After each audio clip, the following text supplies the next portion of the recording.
Okay guys, I've spent some time with these, a lot of time. And it's time for me to give my final verdict.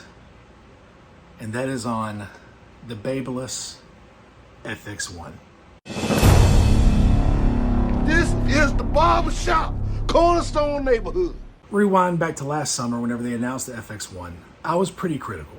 I could imagine tons of things going wrong with them. Most things, I am glad to say I was wrong about.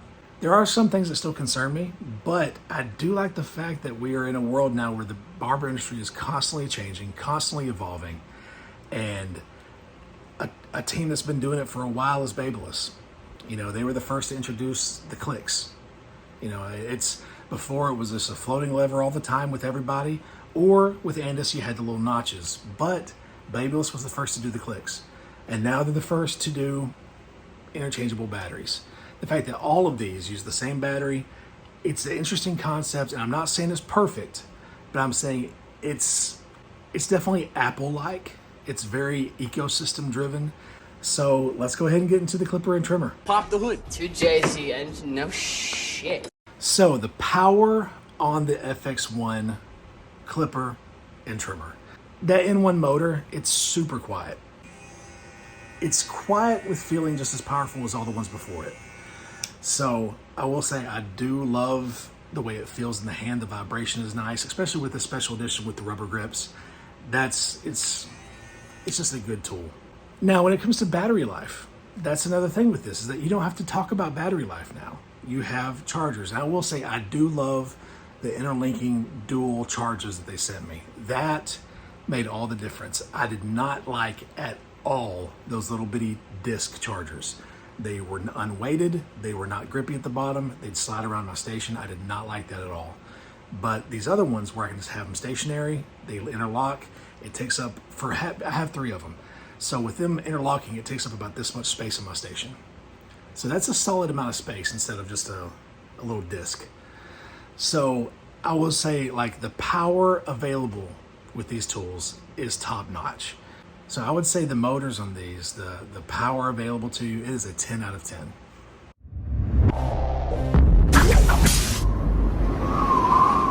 So let's get into the blade. This is the whole MIM technology that we're starting to see with Babyliss, with JRL. The T-Pod Play also has that injected molded blade, and it has it for those little reservoirs for the oil. Once again, I do not know if that makes any difference. It is innovation. I just don't know if it works or not. So, you can talk about stuff, but saying the oil gets trapped in there and gives better lubrication, I don't know if it does. But regardless, it is a nice blade. It is that vapor style, fade profile with the tracks. These are a little wiggly, so that's fun. But overall on the clipper, I think it's a nice blade. It's a nice blade. I'm not gonna say it's over the moon. It's not Andis's blade. It's about a 7 out of 10 on the blade for the clipper. Now for the trimmer, I really like this BlueFX blade.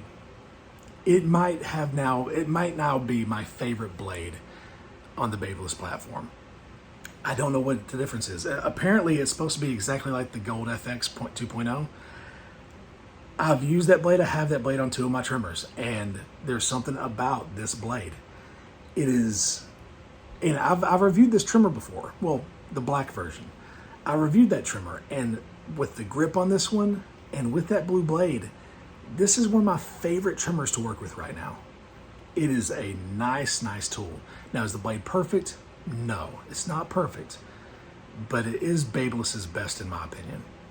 It still randomly pulls on beard hairs, like under here on the neck. But outside of that, it mows through hair. Gives nice solid lines. It's a top tier blade. So on this blade, I would say it's a 9.5 out of 10. You're in dire need of an upgrade. Systemic, top to bottom. Designed for the FX, they have not changed it much ever since they released. Ever since that first Gold FX trimmer hit the market, they've not changed much, but they haven't really needed to. Like, the changes that they make are small, but they stay true to the design. It's a little shorter. It's got that rounded bottom, has that little hook that comes out instead of the one that swivels out. It does have the the magnetic skeleton for cleaning. It's, it's got the grip on the special edition. It has this little indentation in the back, but overall the shape and everything looks the same. And I will say that to the design team over there at Babyliss, they have made a clipper and trimmer that they are still relevant. And as far as the new age of barbering goes, these are some of the older ones as far as design goes. But they're still hanging in there. They're still relevant. They look good. It's, there's no way that you can look at this clipper and be like, it looks cheap. No, not this thing. So I was going to say, like, design-wise, keep doing what you're doing.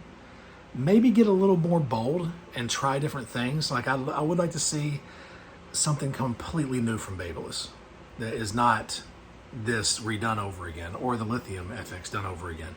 I'd like to see a new clipper from them that's completely different shape. I like that. But regardless, design-wise, I gotta say, they're a 10 out of 10. Because the way that my bank account is set up, the thing is, I got a checking in the savings, but all my money is in the savings.